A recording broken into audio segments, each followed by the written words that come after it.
Hello and welcome to the Knowing Show. I am your host, Christene Marie.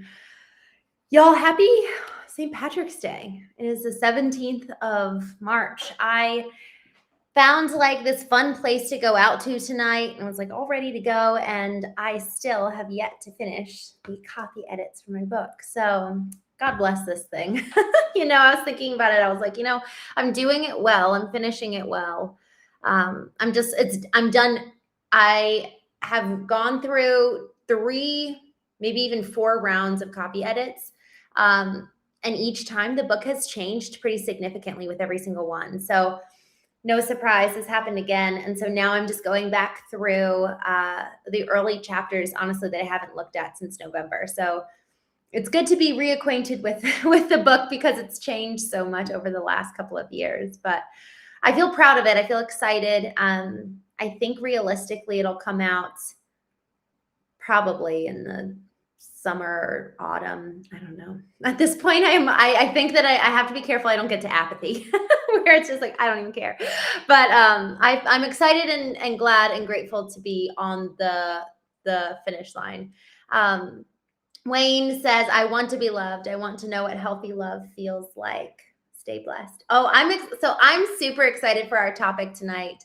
You actually don't want to be loved. And I titled it that way so intentionally. So stick around, Wayne.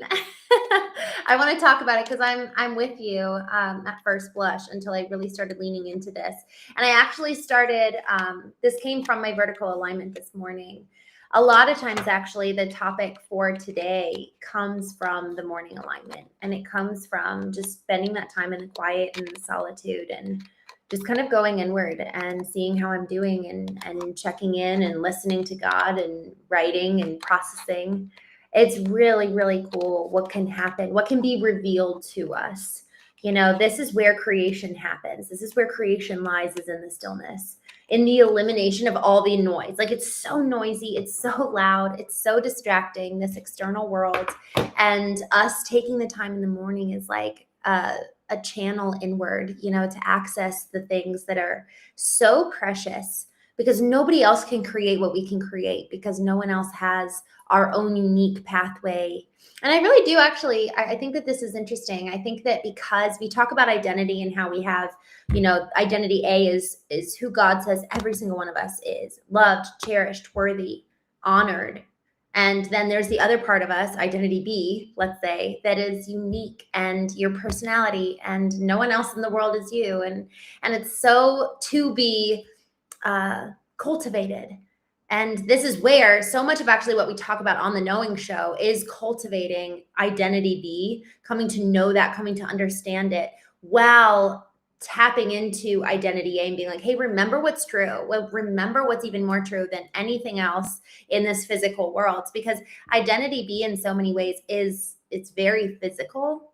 And so it also has the ability to access, I think it's like those kind of like what I'm talking about, like the individual pathway. I think that each one of us, because we're so unique, we have a unique revelation and a unique divine access to the heart of God. And then we get to know things about him that the rest of the world needs to hear and the rest of the world needs to know. When you look at, this is why I love just the stories in the biblical text, because there's so much for us here today. Like the people actually that were chosen by God himself were just ordinary people. There was nothing fancy about them. And so I don't know about y'all, I'm not fancy, but we all get to walk in this great, incredible identity and calling and purpose. And we get to be on this glorious mission. And so it's so cool to be able to do that together. I need a date and a time that your book will be released, Wayne says. Speak it into existence. You know what? The date that came to mind was August 31st, 2026. And the irony of that is that August 31st would be my 13th wedding anniversary. And obviously it's not. And I'd like to reclaim August 31st. So, all right, Wayne, thanks. I'm speaking it into existence. I love that you challenged me to do that. Comics like Fusion, hello. you know what? Let me check, because if you message me on Instagram, it might actually go to, it doesn't go to my inbox on Instagram. It goes to like I guess a hidden one, because I need to go in and accept it. Let me go in. I honestly, I'm hardly ever on Instagram. But let me go in and check requests. Oh, okay. I see it now. Chatting you on YouTube Live. Yes, the graphic designer. Oh, nice. Okay, cool. Oh, and look, there's somebody else too. I don't know who this is. I think he's probably trying to sell me. That's so funny. Okay. Anyways, Comic Flick. So your name's Abdul, right? Yay, the man in the hat. I'm so glad you got your package. Yay. I told Brian this. I'd love to see a picture of the mug and how you like it. Samuel, you are welcome to stay. We don't use that language, but you're welcome to hang out with us. We're a pretty fun group. Sarah, hello. I'm so glad you're back. My birthday is the 21st. Oh, I love that. Theorupt. What do you want? Okay, so let's get into our topic for tonight. I'm excited about this topic, and it came actually from this morning's vertical alignment. Y'all, I was writing down just stuff I was kind of like having a conversation with God, I guess you could say. And as I was writing, I just realized something, honestly, that is so incredibly profound about this concept of wanting. We talk so much about who do you want to be?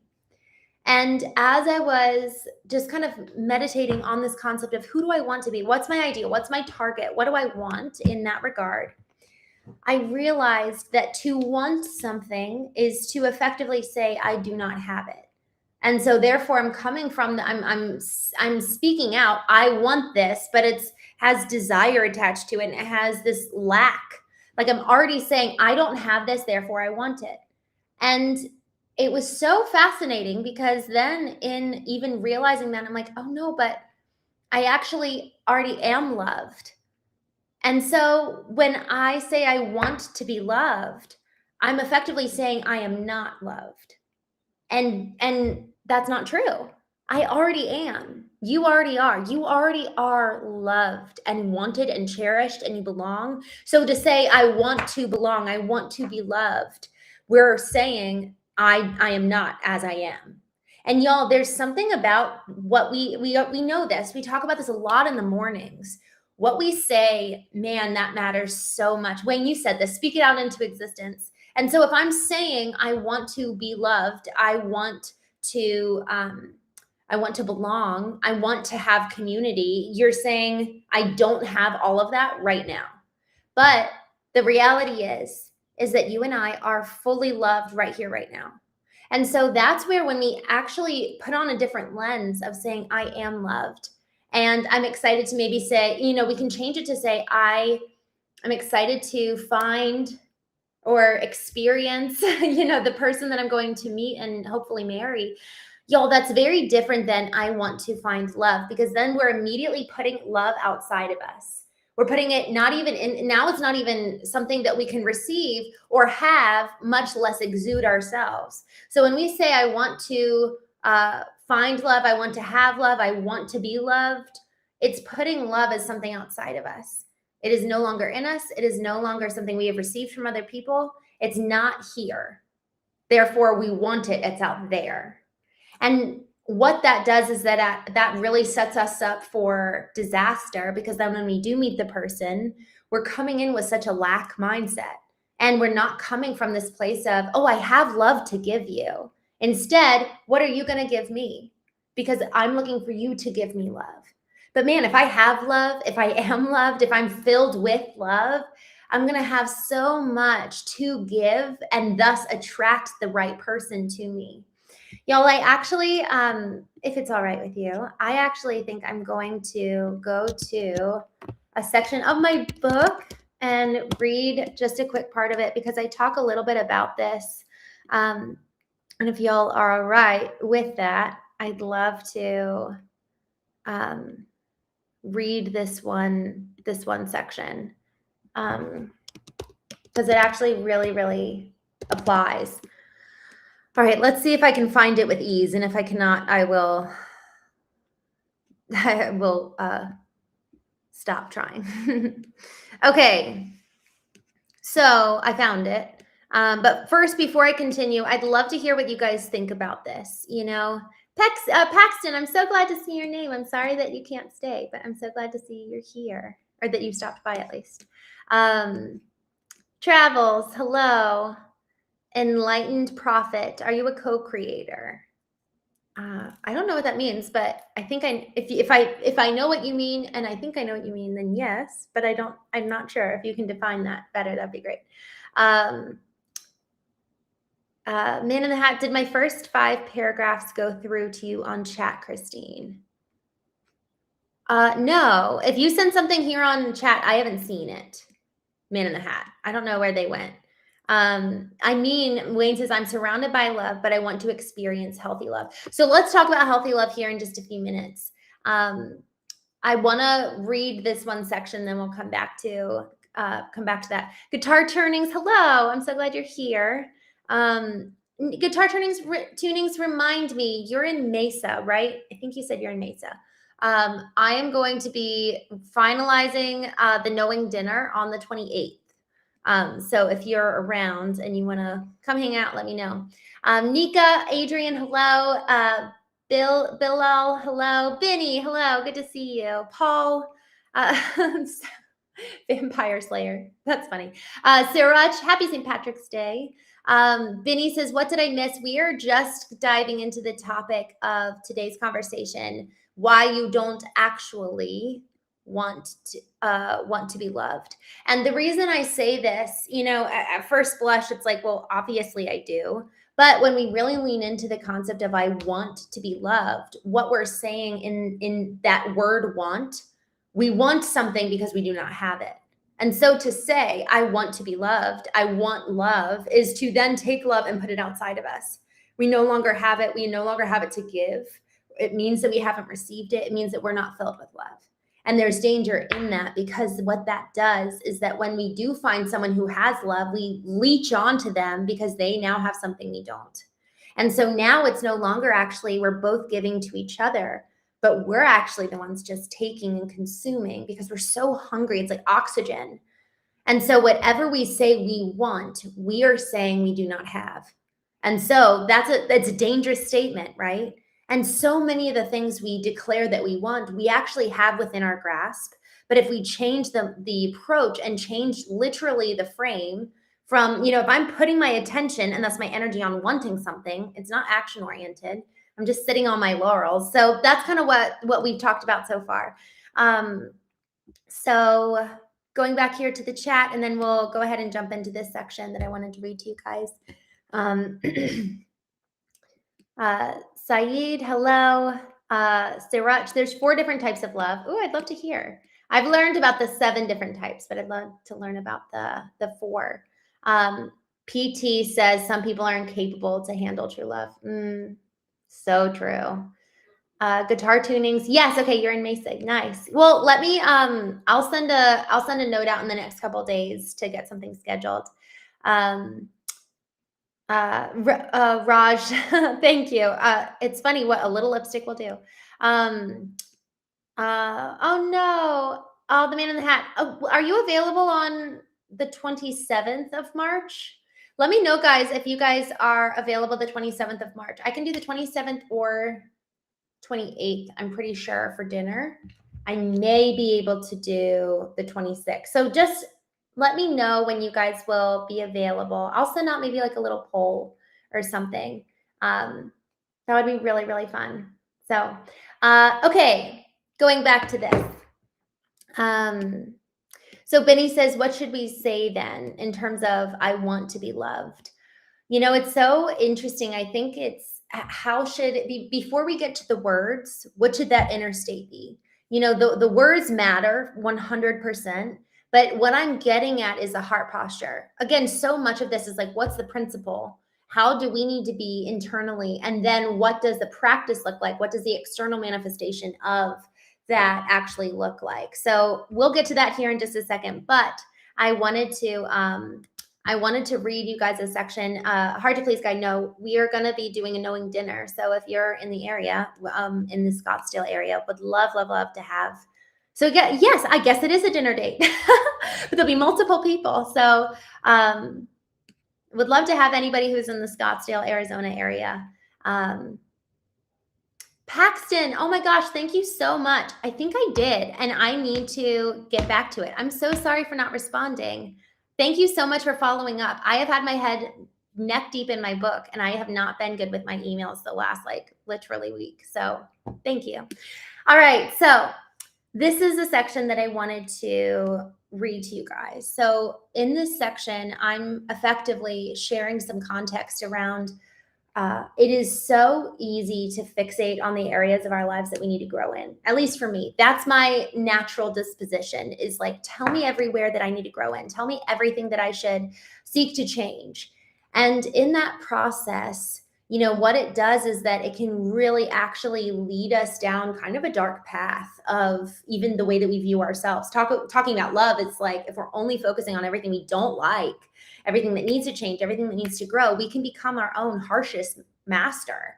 And so we're talking right now in the book about how to look at the beauty as well as looking at the things that need to change, looking at the beauty and the growth. So this little section is titled Learning to See Beauty. Fixating on pain alone can lead to nihilism, while fixating on beauty alone can lead to doe-eyed ignorance. Neither constitutes a full picture. Knowing the soul necessitates pain, as pain facilitates an awakening to truth. Knowing the soul equally necessitates beauty to gain the entire view and truth of ourself. The pain of self-realization catalyzes the lens of truth. Herein lies perhaps the most profound secret. In our quest, whatever we often find staring into the abyss is a far greater reality than pain, beyond what we could possibly imagine. We come to see the greatest truth of all, love. After all, isn't love a more fundamental reality than pain, according to Dr. Jordan Peterson? And his quote says, "Is there anything more fundamental than pain? Love. Really, if you're in pain, love and truth, that's what you've got." Few have captured this better than Victor Frankl, who endured an unimaginable suffering and yet found love, not in the world around him, but in the gaze of his soul toward what mattered most.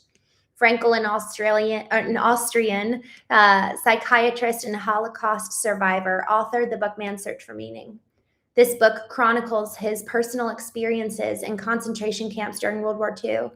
On the heels of this unimaginable loss, the death of his wife, and presumably the agency of his life itself, he penned the following: "A thought transfixed me. For the first time in my life, I saw the truth as it is set into song by so many poets, proclaimed as the final wisdom by so many thinkers, the truth that love is the ultimate and highest goal to which a man can aspire. Then I grasped the meaning of the greatest secret that human poetry and human thought and belief have to impart. The salvation of humans is through love and in love. I understood how a man who has nothing left in the world still may know bliss, be it only for a brief moment in the contemplation of his beloved. In a position of utter desolation, when his only achievement may consist in suffering or in enduring his sufferings in the right way, man can, through loving contemplation of the image he carries of his beloved, achieve fulfillment. For the first time in my life, I was able to understand the meaning of the words, 'The angels are lost in perpetual contemplation of an infinite glory.' Love is a far greater reality. The love Frankl first references is regarding his beloved Tilly Grosser. The second is an infinite glory, a contemplation of the divine himself. What Frankl discovered is that even in unspeakable suffering, love remains, not as a fleeting feeling, but a stronger force than death itself. It did not require the presence of his beloved, only the soul's orientation toward what was true. Yet love directed solely outward toward another person or even God can sometimes feel precarious. What happens when the person is gone? Looking upward what happens when that person is gone or our prayers seem unanswered? We see this in religion often, people on their knees, looking upward through spirit and angst over their perceived transgressions, pleading, striving, longing for perfection, for infinite glory. And then life happens. Their son dies of an overdose. A business partner commits fraud. A devastating loss fractures their world. Where is God then? In awakening the spirit alone, we may drift into transcendence, losing our tether to the world. We start waiting for one day, just making it through because what's the point? As the saying goes, so heavenly minded, you are of no earthly good. Or picture the young wife, 26 years old, deeply in love, holding her baby girl as she waits for her beloved to return from work, only to receive a knock on her door that he was killed in an instant. She gave him her entire self and loved him beautifully, and now he's gone. What then? In awakening ourself alone, we become so obsessed with physical love that we're dependent on another's happiness and presence, so incapacitated from offering anything meaningful to those around us beyond the pursuit of our own desires. In isolation, either one, self or spirit, can cause a harm and danger of its own making. So what does awakened, rooted, dare I say, intelligent and healthy love look like? Wayne, to your point. Let's return to Frankl's words. Then I grasped the meaning of the greatest secret that human poetry and human thought and belief have to impart. The salvation of humans is through love and in love. What does it mean, through and in love? The soul is the connective tissue between the heavenly spirit and the physical self, the very nucleus. It is from this place that love flows in from the divine and out into the world. The soul's love does not live in the light of should or fear of should not. It is neither earned nor forced to be proved. Rather, the love Frankl experienced is revealed in a truth that exists outside the bounds of time and space. It is the love we receive.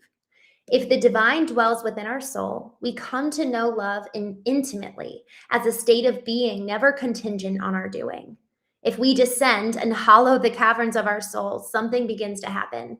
The golden seams begin to fill. The lacquer of divine love begins to fill in the broken places, cleansing and healing any remaining corrosion from the past, of the pain of our past.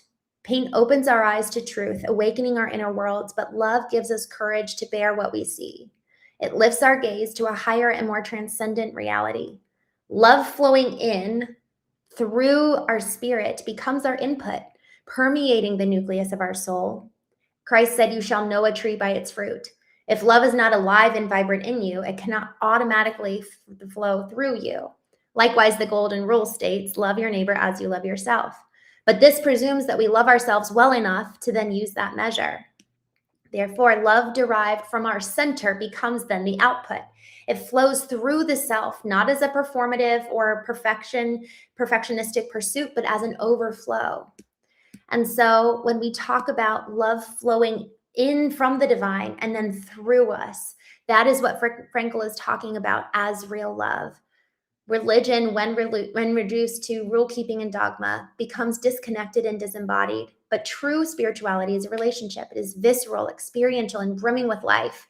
From this wellspring, our love spills over freely, abundantly, and without contingency.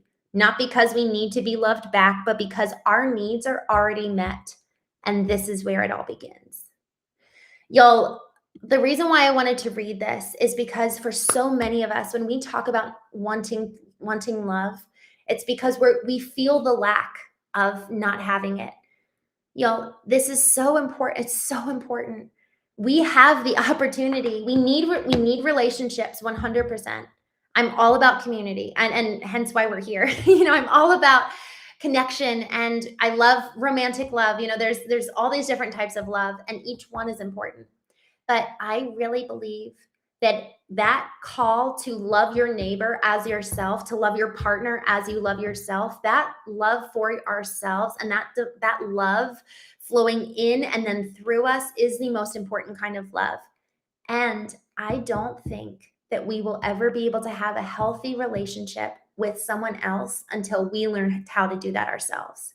So if we want to have a healthy relationship filled with love with somebody else, Do we have that first with our creator and with ourselves? Have we healed from the past? Have we been able to look at ourselves in the mirror and be proud of the person looking back at us? Do we know the truth? Do we know the pain of self-realization? And also, do we see the beauty? The beauty of all of the gifts and unique skill sets and the personality elements that you bring to the world that are so different from everybody else that make you you. Do you love that person looking back at you? And until we can do that well, sure, I think that love does come. I mean, we know stories about people who have love even when they don't love themselves. But I will tell you from my own experience, you can have somebody love you so much, but man, if you don't love yourself, it doesn't hold much weight. I really can tell you from experience. You believe, you hear, and you it's like our ears are filtering out what we don't believe. So if somebody says something we don't believe, saying, "Oh man, you did such a wonderful job on that presentation," and you're like, "Oh no, I sucked," and you already have all your reasons for why you sucked. You can't hear that encouragement. It's like it literally falls on deaf ears. So we hear what we want. We get what we want in so many ways. And so it is so important, like, do I have the soil? Do I have the soft heart? Do I have the inner position to be able to receive somebody coming and loving me? Can I even believe what they'll say about me to begin with?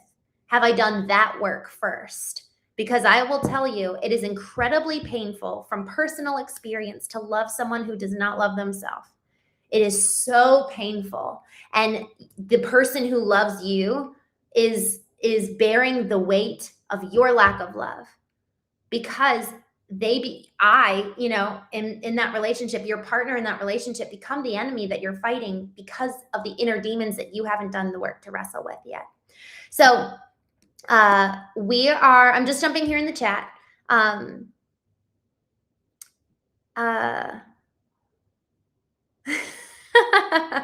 just looking at some of this. This is so interesting. Just quickly, one, I'm so grateful for everybody here.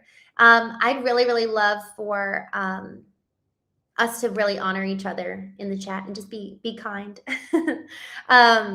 Just saying that as I start reading through the chats. Okay.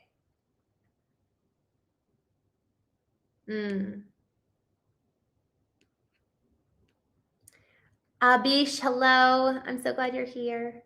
Down better believe.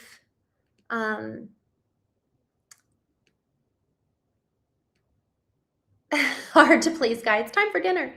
All right, just looking down. I don't know how to say your name. Esan, I'm gonna go with that. Esan, good to see you. I am not. Goons to your mom. Hey, thanks for coming. Sarach, it's so interesting. We're talking about the need to actually, in order to love other people, you actually have to love yourself. I think that it's so interesting, because then it's like the next level is, okay, now all those thoughts that we're going inward, the goal is to then go outward. Like, loving others is the natural overflow. Like I read, you shall know a tree by its fruit. If you go inward to try to love who you are, and then you get stuck there, that's not actually real love. Love is there's a natural overflowing of love when it's real, when it's genuine. That's why I said flows in and through. If it's getting trapped inside of you, I actually would question whether that's love in the first place. So I completely agree with you. Loving yourself is not necessarily equating to thinking about yourself. It naturally flows into helping others. So I love that addition that you made. Bang Top, hello. Good to see you. James, I'm so glad you're here.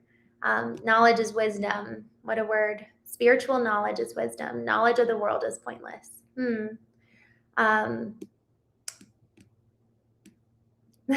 English is my life lesson. I love that, Bang Top. Helping with English. I love it. What an honor. I'm so glad you're here. Sleepy Harmonica, love is part of our inner consciousness.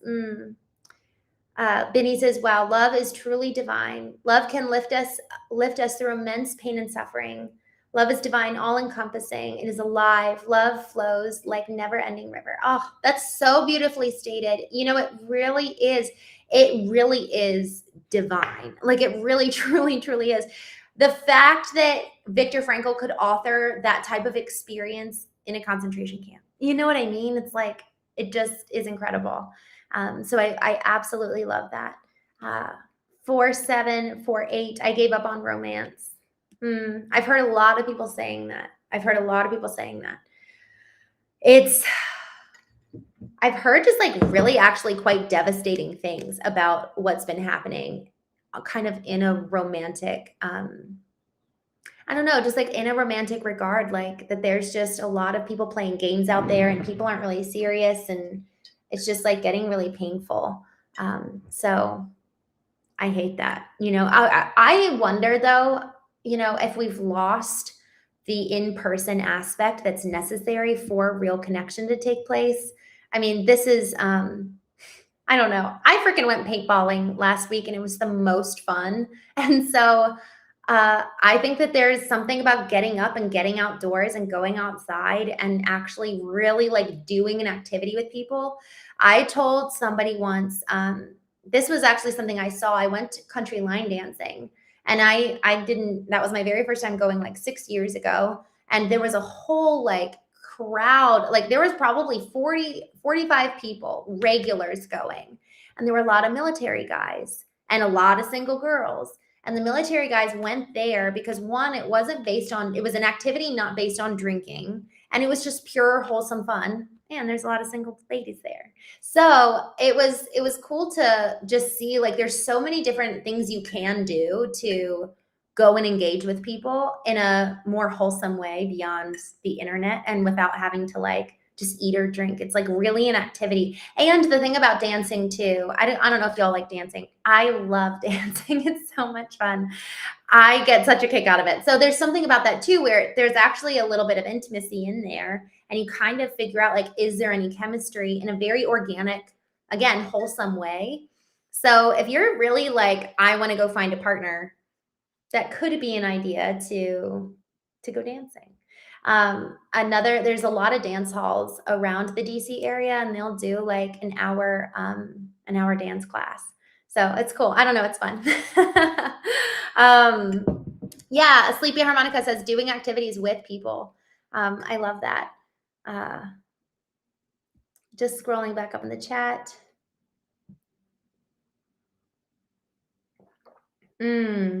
Landslide. What a beautiful quote. Up there. Love covers a multitude of sins. Yeah.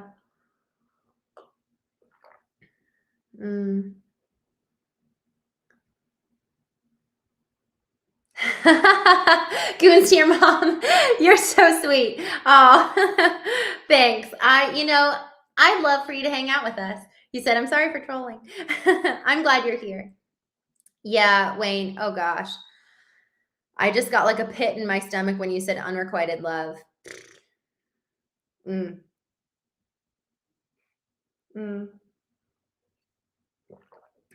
Broadhead. Hello. Thanks for joining.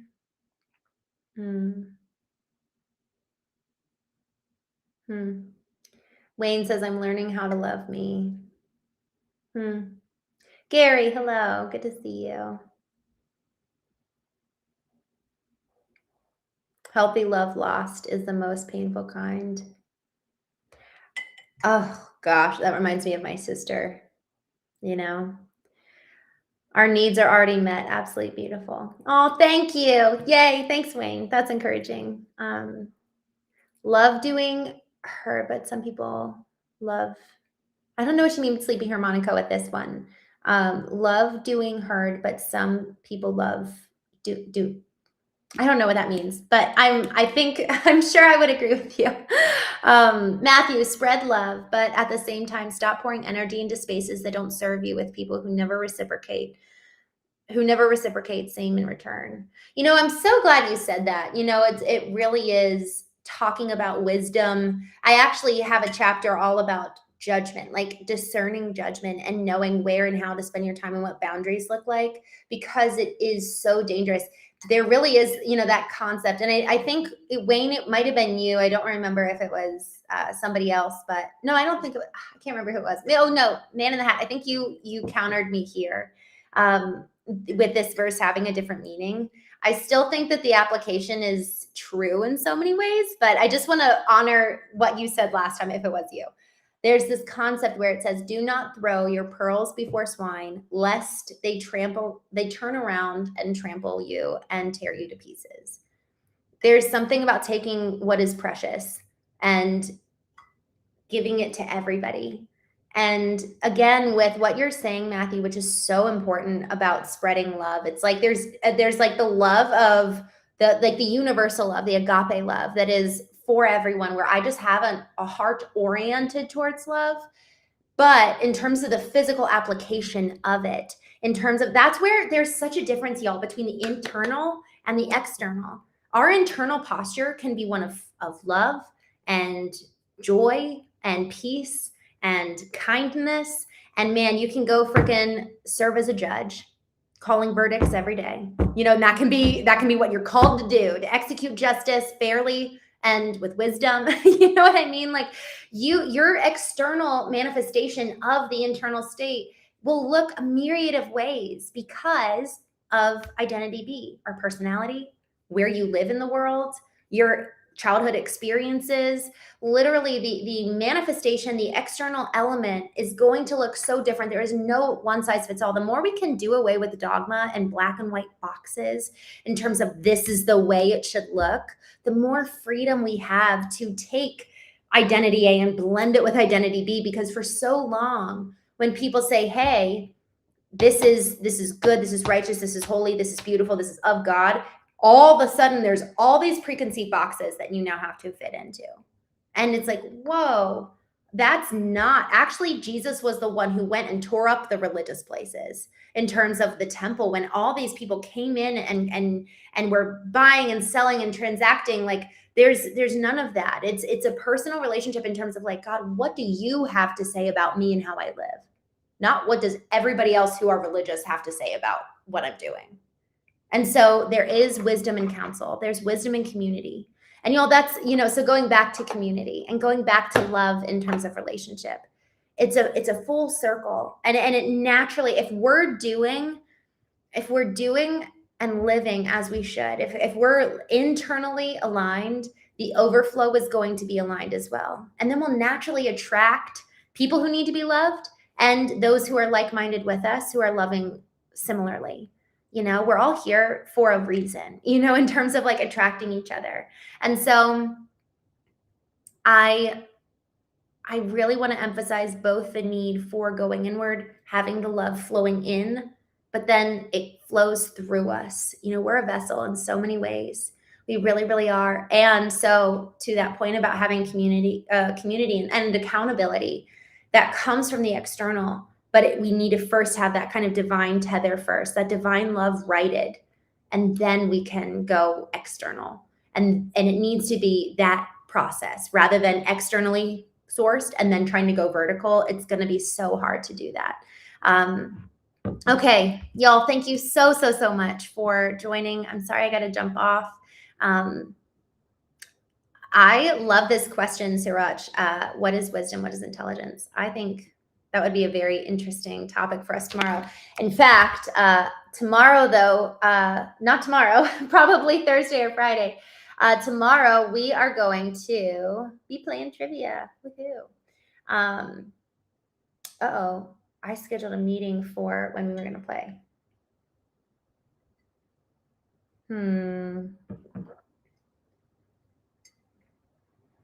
I can adjust that. Okay, let's do this.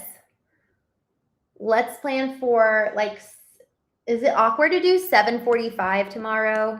Can you guys do that 7:45 p.m. ET? Let me know if that works for you guys. Oh man, Mark Travis, I'm detoxing from social networks. I'm on day 17. Good for you. Man, are you just feeling so free and alive and happy? I can only imagine. Oh gosh, I did it for 2 weeks. And man, I love that you're doing that. Ray, I'm so glad you're here. Oh, sorry I've missed these. I'm so happy you're here. It's never too late. I'm so glad. Y'all let me know about tomorrow for trivia for those. Okay, Benny says 7:45 ET works. I'll go ahead and schedule it for then. We'll start, we'll kind of do an awkward 45-minute time, quarter till the hour, but I'm excited. We're going to have fun. I have to pick what did we do last time? I'll figure out what the topic is. I forget what we did last time. We did something fun. I don't remember. But I've been loving trivia with you guys. And I really, really like that question of what is wisdom? That's an important one, and I don't think we can ever pursue too much of it. So y'all, thank you so much for joining. I've been honestly really loving just having this one chat going so that everyone can kind of see each other's comments and respond to each other. And it's been fun to have us be a little bit more focused and not as crazy with all the trolls. So thank you, Wayne. Thank you so much for always just being so encouraging. I really, really love chatting with you guys. Matthew says, are we truly living through what our internal perception of who we truly are, or are we living a life of what we perceive people want us to be and go off of what their perception of us is? There's the question for the night. What a word. Who are you and who are you living for?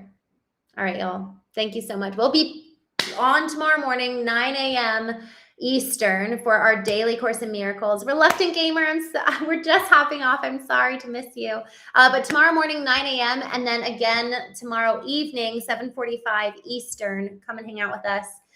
We'll be playing trivia. So, all right, y'all. Thank you again for joining. So much love to you guys.